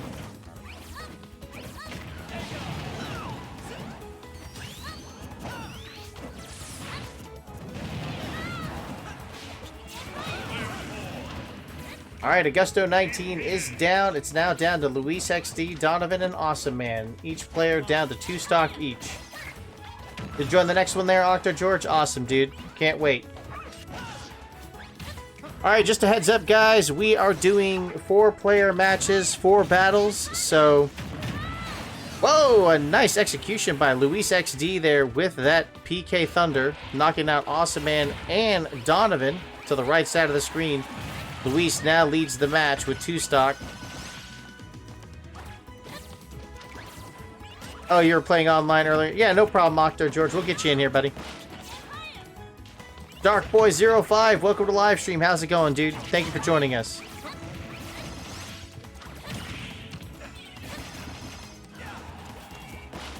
You know, here's another game that probably should have got, like, some sort of representation in Super Smash Brothers, but, you know, you don't even have anything. Like, no, like, stickers or songs from that game. You remember Metal Combat, right? For the Super Nintendo? You're talking about the light gun game? Yeah. Super Scope, right? Yeah, Super Scope game, Metal Combat. Yeah, that's a really good game. Underrated game. I think there might be some stickers of it, actually. Oh, in Super Smash Bros. Ultimate? Yeah, let me take a look real quick. Yeah. Go ahead and talk about it a little bit. Yeah, well, well, I don't know if you guys are familiar with it, but there was a Super Scope game called Metal Combat. It was released back in 1993. Probably a game that most people who were playing Super Nintendo back in the 90s might have missed out on. But for the few of us that actually saw it in store and picked it up and tried it out, I gotta say, I always believed that to be the best Super Scope game that they ever released to market, you know, for the Super Nintendo. And if it wasn't just the best Super Scope game released for the Super Nintendo, it's probably Nintendo's best light gun game that they've made across all their platforms. Yeah, I mean they've had other light gun games like Yoshi's Safari, Duck Hunt. you know, Duck Hunt. Oh, what else? Oh, good game there. Good game there to who played as Joker? Oh, Donovan. Donovan with the win. Very good, Donovan. Good game, buddy. Good game. All right, so that is the first match out of 4 matches for this group of fighters. They're going to go ahead and move on to match number 2. Blue Hedgehog Man 17 says, out of the 4 Pro controllers, which one do you prefer to use when you play Smash Brothers, Captain Hanafuda? You say 4 Pro controllers. Are you talking about the special editions or third-party controllers? Yeah, Blue Hedgehog Man, they have, I mean, are you talking about the Nintendo brand Pro controllers or third-party Pro controllers? Like, yes, Splatoon 2 Pro controller for if you're talking first party. You have the Xenoblade Chronicles 2. You have the Super Smash Bros. Ultimate. And what's the 4th one? The original. The 4th one's the original. I just use the original because the special edition ones are so hard to find. I don't want to... I like keeping them as trophies, or like they look good in a game display, you know what I mean? Yeah, they're definitely good collector's items for sure. I just use a regular black one. Yeah. Which, there was a problem with the original black one, you know that, right? The D-pad, there were some input issues with it. They fixed it in different... in later iterations of the Pro controller, I think. Oh, really? Yeah. It Well, I actually have. Yeah, I have the first release Pro controller. You had the first release of the Pro controller, right? Yeah, well, that's Past tense, right? Right. Well, I was wondering why I was having issues with it because there is a problem with it. Like it doesn't like the left joystick doesn't function the way it's supposed to. The left joystick is a sad stick. There's no joy to be had. Yep. Indeed. You still want to talk about Mortal Kombat Falcon's Revenge? And Yeah. We were. Yeah. I mean, you know, the one thing that I remember about it was the startup. The moment you put that game in the Super Nintendo, it started it up. I just remember the way it started off. It had voiceover and a catchy tone. Yeah. Yeah, it had a voiceover and a catchy tune. You gotta love the fact that Gunpei Yokoi was associated with that project. He was the creator of the Game Boy. Was and still is. Obviously, he's. I mean, he is the creator of the Game Boy. But he was also involved with Super Metroid to a certain extent as well. Yeah. And that came out a year after Mortal Kombat Falcon's Revenge, that Super Scope game we're talking about. Right. Yeah. And there's just like a certain feeling to that game that is actually kind of that I get a similar feeling at times in Super Metroid when it comes to like voiceovers or like the aesthetic. Yeah. Just, you know what I'm talking about? Like that feel. And I know that they're completely different games, completely different genres, but if you play them both, there's just something about it that like that kind of permeates those two different games. It kind of feels very similar. I think it might have been the same team. Like, you know how they have their R&D teams? Research and Development, or EAD, Entertainment Analysis. Yeah, EAD one. Yeah, I forget which teams, but I think that team, like, certain members or elements of that was also associated with Super Metroid development as well. Right. And don't quote me on that, but I know that there's certain personalities that were involved in both, and because of that, there's a certain feeling to each game that's very similar. Where it's like the voiceovers. Remember how, like, in Metroid or Super Metroid, there was a voiceover in the front, the first part of the game, the intro? Yeah. We talked about how the last Metroid is in captivity and the galaxy is at peace. That's right. Yes. Oh, you thought peace. We meant to say everything's burning. Yeah. Find this little baby Metroid. Yeah. Everyone wants it. The space pirates are attacking again. They kidnapped the Metroid. Go get it, Samus. A space colony blowing up. Gotta go down to a planet that you blew up. It's like things that blow up don't stay blowed up. You know what I mean? Yes, exactly. Is that space colony really blown up? I don't think so. Yeah, We can just build it back. Yeah, let's just blow it up again. Yeah, it's Planet Zebus, the sequel. Sam gets really excited. She's like, "Ooh, I'm gonna blow this up again." You know? But Actually, technically, well, never mind. Yeah, I guess she did kind of blow it up. so I do love the music for that Super Scope game, Metal Combat. Yeah, who did that? Who did that composition? I believe it was Yuka Sugiyoko. I think. No. She also does Fire Emblem as well. Oh, that's right. That's You- right. Yeah, it is. Yeah, it is. It's Yuka Sugiyoko. She Yeah. did the music for Metal Combat, but she also does other games too. Like, she's Right. known for the Fire Emblem series. Right. She's contributed works for Smash Brothers, believe it or not. I Yeah, think ever like since this game. I can't remember if she started in Brawl or Melee, but no, those tunes are classy, man. Yeah. In fact, I think there was a time when the Wii was still pretty hot that people wanted Nintendo to release those type of light gun games on their virtual console because you Yeah. have the Wiimote, and you can use that as kind of like your targeting reticle.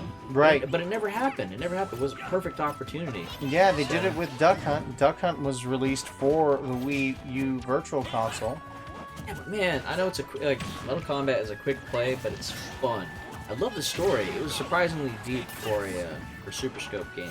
Oh, indeed. Yeah, but even on its hardest difficulty, it could have been harder. But you know, at the age that we played it, it was just it hit all the right notes, and I liked it. I still have good memories. I actually listen to the soundtrack whenever I can on online. It's available for now. Yes. So yeah. I just the story was pretty intriguing as well with Metal Combat. Yeah, and you can actually choose different protagonists. There's 2 different protagonists you can choose from, and it also affected how you played the game. Like, The original guy was. Oh, you know what? We're missing a good point. I don't know what you're talking about. What's Well, going on? Metal Combat was actually a sequel to a previous Super Scope game. Called Space Bazooka. In Japan, called Space Bazooka. I don't know if it was called the same thing. It was called Battle Clash here in the States. No, you're right. It was Battle Clash. It's called Space Bazooka in Japan. Battle Clash in North America. It was okay. It wasn't really great. It's what you would call I guess your pretty standard Super Scope game. Nothing mind blowing, but they pulled out all the stops for the sequel, considering. And did you know that Metal Combat was only released in North America? It never got released in Japan. Wait, hold on. So Metal Combat never got a release in Japan. Yep. That makes no sense to me. Only the first game. Well, Star Tropics never got released in Japan either. Oh, right. There's actually a couple games that we have that they never released over there. There's a game called Tin Star. You ever heard of Tin Star? Tin Star. No. Tin Star. Oh, came out- wait. Yes, I do remember Tin Star. Yes, Tin Star was a North American release title, never made its way to Japan. There's a couple games that we got, but there's a lot of games that we didn't get. So you can, if that bothers you, you could be like, there was a couple games that we had that they didn't have. All right, that kind of balances things out. Yeah. So there you go. But yeah, Metal Combat only was released in North America. think Super Scope Peripheral was more popular. Yeah, it was, and you know what I remember from Metal Combat the most was the just how they like Battle Clash was a short game compared to Metal Combat, and then when you played Metal Combat, it looked like you were gonna like beat the game and finish it, like go to the final boss, or you thought it was the final boss, and you thought it was gonna end, but no, they threw like additional like stages and battles after that, and I was like, oh wow, that we're gonna go further. Okay, awesome, this is great. Yeah, it's what you would call it was the right way of subverting your expectations. Yes, correct. A good way of subverting one's expectations before that became the cool thing to do. You know what I mean? Yeah. Yeah. So Metal Combat did do that. You're absolutely right. You thought you completed the game, and then it just gave you like a whole nother game. Almost like I would say a good parallel to that would be like Symphony of the Night for PlayStation. Yeah. You could beat that game and still have 75% more content available, and you wouldn't know it unless you completed it a certain way, you know, or approached the game a certain way. Yeah. All right, so Blue Hedgehog Man 17 actually he's being more specific about his question, not the third-party ones. He's talking about the official Pro controllers. Oh, okay. I just use the standard Black Pro controller, and the reason why again is the other ones are really hard to find, and you know I play games a lot. It's just the kind of person that I am. You invest a lot of time, money, and energy, especially money, time and money, right? Yeah. In the stuff that you buy, and I get physical stuff, right? You know, I don't usually download games. But we're not talking about games. We're talking about controllers. So, the controllers are like a limited run set or series, like the Splatoon 2 Pro controller. You can't go into a GameStop or a game store in general and just like they'll have extra ones lying around. So I usually hold on to those, or I put them on like a little stand and I have them on display. You know, it's a hobby. You want to display stuff because you like your hobby. I like Splatoon. I play Splatoon 2 a lot, so I keep the controller out. Same thing with Xenoblade Chronicles 2. Yeah. You know, I don't mess with that controller. I like it where it just looks good on the shelf. Yeah, that's the same with me. And the Smash Brothers Ultimate controller, yeah. And you know, if something ever happened to those controllers and you wanted to get another one, it's gonna be kind of hard to get them because one, they're gonna cost a lot more because they were limited runs, and two, you can't really find them at a store and they're not readily available. So you have to put more time and money to get another one. Yeah. So I just stick with the standard Black Pro controller. That's kind of like a very long answer for that, but I'm pretty sure there are other people that share in that same sentiment, especially if you're a Nintendo fan. I know you agree with me because you're kind of the same way I am in that regards. Yeah, I only buy the Nintendo branded stuff because you know that's just It feels right. that's just my preference. Yeah. It feels right. I mean, hey, shame on you for having a preference and executing it. You know what I mean? Yeah. How dare you have a preference? You're not allowed to have preferences. All right, so going back to Metal Combat, what did you think of you know the characters in that game? Any favorite characters of yours? Well, if you're talking about protagonists, I like Rolla. She had a very interesting arc. Yeah. I don't know if people are going to try to explore to play that game somehow. Pretty sure you can download the ROM and you can use your mouse as a cursor. Yeah. You know. And now that I think about it, I'm wondering if people have done Let's Plays on YouTube for that game. I'm sure they have. I'm sure they have. The generic character that you first play as is so generic. I think his name is Mike Anderson. Oh, right, yes. It's like, yeah. Mike Anderson. That's unique. You know what I'm Yeah, talking about? Yeah, it's like- yeah, and it looks just like Everybody's gonna yeah. remember this guy's name. It's kind of like the name that they used for the character in Star Tropics. It was like Mike Jones or something like that. I Was believe. it Mike Jones? Yes, it was Mike Jones in Star Tropics. So they went with Mike Anderson for Metal Combat. There must be something about this Mike. You know what I Yeah. mean? Everybody likes Mike, but Rolla for Metal Combat, definitely. She had a Yeah. sister. The sister's actually more engaging than Rolla herself because you see more of her and you Yeah. hear more of her dialogue. I just forget her name. But I don't know if it's Kid or Cat. I could be totally wrong. But Rolla is more memorable because, you know, I was a young man at the time, and, you know, there's certain arcs in that game where you interact with Rolla and you're like, I got your back, baby. You know what I mean? Yeah, yeah. I'll take care of you. Not on my watch, you know, that Yeah. kind of thing. But yeah, Tarek, the Demon Lord of Water and Magic, welcome to the live stream, buddy. Great to see you again. Thanks for coming by and joining us.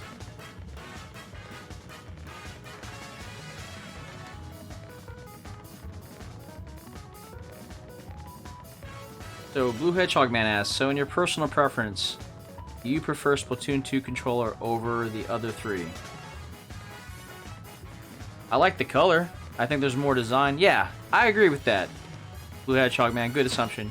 Yeah, I think the Splatoon 2 controller has a little bit more character to it.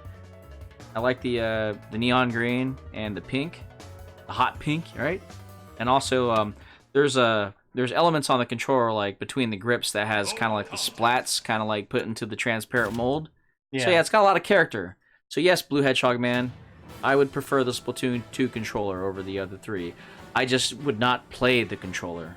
You know what I mean? I just leave the controller alone. Because I can't find that controller anywhere else. Yeah. We're going to try to get Awesome Man 3DS to rejoin since he got kicked out from that last match there. Awesome Man 3DS, rejoin the match. Tarek says a crazy coworker got fired for her skullduggery. Oh, that's a shame. Skullduggery? Yeah, well, that's what he said in the chat there. What's that mean? I'm not sure. Tark? Yeah, I'm not sure what that means there, Tark. We'll need a little more context, buddy. Demon Lord of Water and Magic, what is this skullduggery you speak of? Yes. Is it thought related? Awesome Man 3DS says Mike Jones from Star Tropics. His name was actually chosen like that because his first and last name were popular names in the United States. This is true. Very true. So maybe a couple years they're like, Mike, we gotta Anderson. well, let's go down the dictionary. Yeah. Oh, this is gonna take a long time. The first one's Anderson. Done. Yeah. It works. Dan Miller, welcome to the live stream, buddy. Thanks for joining us. And by the way, guys, if you're just now joining us, we did do the... Oh, wow. We're looking at Mike Anderson's character artwork. Oh, wow. I cannot... Wow, that's interesting. Wow. Okay. Wow. Oh, I'm sorry. It's Michael Anderson. Michael Anderson, yeah, from Metal Combat. Yep.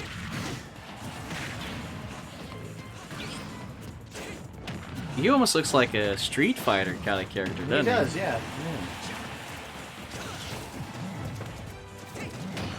Oh, you know, I said Cat or Kit for the other character. Her name is actually Carol Eugene. Oh, yeah, from the Tornado Pilot, right? Yeah, and if I were her, I would do something about her jeans. Yeah, they're ripped up, yeah. You gotta, I mean, that was the is there a way? style Is there a way back you then. could post that on the chat somehow? I mean, I could post an image of Michael Anderson in the on the overlay screen. Let's see if I can find a picture of Rolla. You know the mechs, or they call them STs, the standing tanks in that game. Yeah. Those are pretty cool designs. In case you guys are wondering what Mike Anderson looks like from Metal Combat, this is who he is. Actually, oh, hey, what happened to it? Oh darn. Well, I thought I had it. Oh. I don't know who this Michael Anderson is, but it sounds disappointing. To take some quotes from good old Super Kami Guru. Yeah, Did you forget to upload it? yeah, I guess I did. How anticlimactic. I know. How anticlimactic. Thanks. I thought I had it on here. Well, if you are gonna eventually get Mike Anderson posted up there for everyone to see, you know, I would expect you would do that. I would also put pictures of Carol, Eugene, and Rolla up there, if you don't mind. I don't. I would have to look for a transparent file on that. So. Oh, you have to find a transparent file? Yeah. I guess I didn't download them. Never mind. Oh shoot. Can you screen capture it?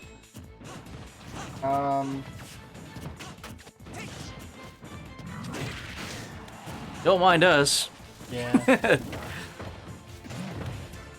It's not important. We'll probably have to save that. For Update them later? Yeah. For another video. I'm gonna look up what skullduggery means because Yeah. I don't think Tark, the demon lord of water and magic, has gotten back to us yet. Yeah. So let me look up what skullduggery means. Let's see. Tarek says underhanded and trickery was the definition he was going for. My last comment, however, Google has a better definition. Nice, Tarek. Blue Hedgehog Man 17 says I originally intended on getting the original Switch Pro controller, but when they announced the one for this game, I couldn't resist. I'm glad I got this one, and my dad bought me it this past Christmas. Nice, man. Well, I'm glad you got the controller you wanted. I have looked it up online, and yes, I find that very interesting. I like how it's synonymous with chicanery or chicanery, which means like fraudulence and like double dealing and stuff like that. Oh yeah, yeah. Mm-hmm. So somebody was double dealing, huh? Oh, nice. Good job there, awesome man. Way to go.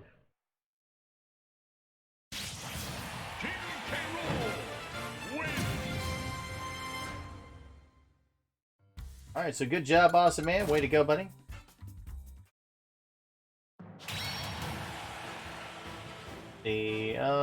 Well, it's 6 minutes till 11. Do you think you can go for another hour?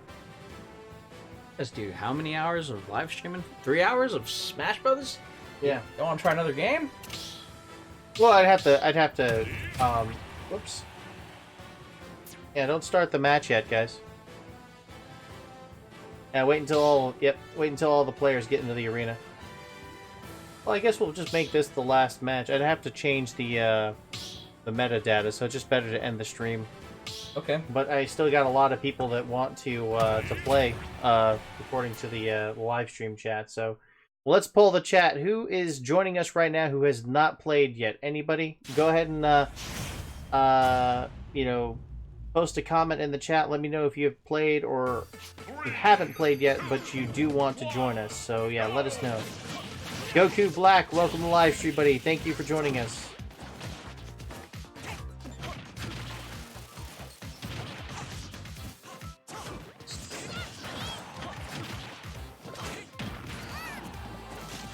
So Tarek still wants to play. Alright, gotcha there. Phoenix says I have 1,090 hours in Smash Ultimate. Nice, dude. That's awesome. That's it? Oh, he's just kidding there, Phoenix. I have like 230 something. Well, he's got 1,090. That's a lot, man. That's amazing. I am being sarcastic. Dan Miller has 105 hours in Smash. Yeah, Donovan, we'll get you back in here, buddy.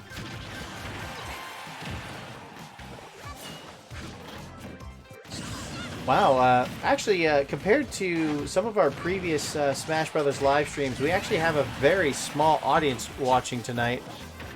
I'm wondering if everybody's actually watching the... Oh, you know what? I know what's going on. I completely forgot about this. Mario Maker 2, maybe? No. Tonight is,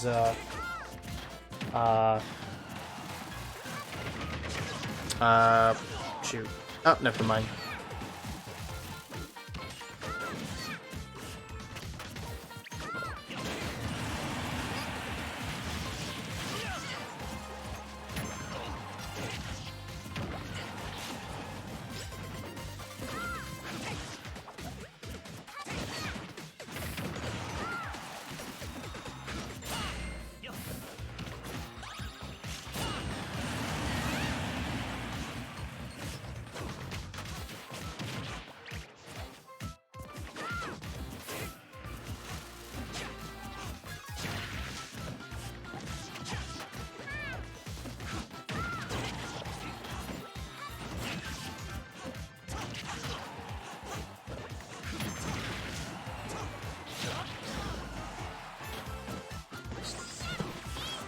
All right. So Dan Miller asked, James, do you like eating at McDonald's? Well,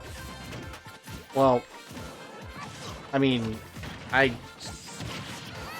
don't hate eating at McDonald's, if that makes sense. I mean, you know, if I was just looking for like a quick bite to eat, I guess I would eat it at McDonald's, but you know, it's not really a good idea to eat there on a regular basis like some people do. But yeah, definitely you know, I try to not eat at McDonald's. You know, it's an interesting question. You want to know why? Why is that? I think there was a poll. People were asked if they like McDonald's or not, and I think it was way over 50% people were like, they don't like McDonald's. However, they still eat there. Does that make sense? Yeah. That's kind of, I think, do you like to eat at McDonald's? Not really, but because they're almost everywhere, Yeah. you know, it's kind of like, and then the cost, you know what I mean? It's Yeah. like, you know, there you go. It's fast food.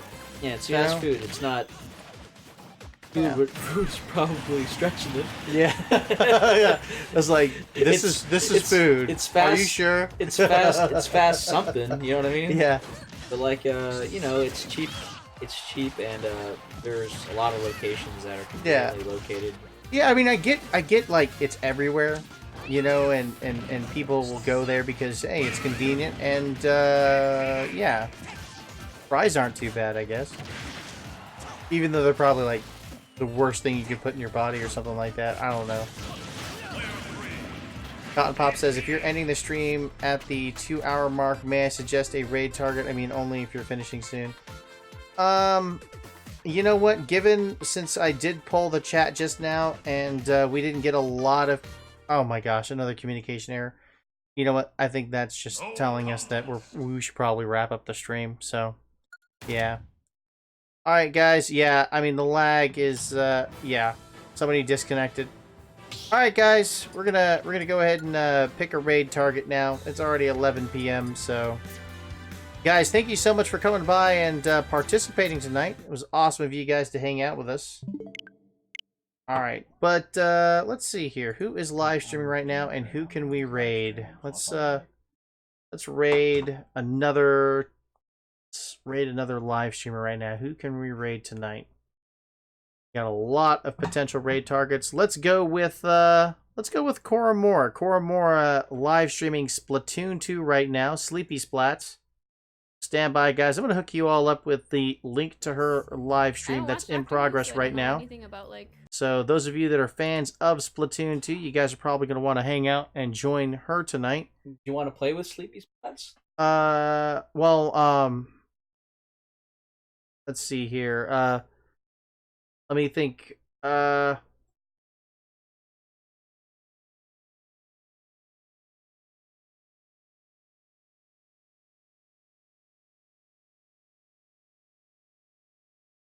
But let's see here. Let me go ahead and grab the link. I don't know if you guys are familiar with Koromora, but she is a YouTube gaming content creator. She does a lot of Splatoon 2 live streams. So we're going to use hashtag ClarkRaid in her chat. Let her know where you guys are coming from.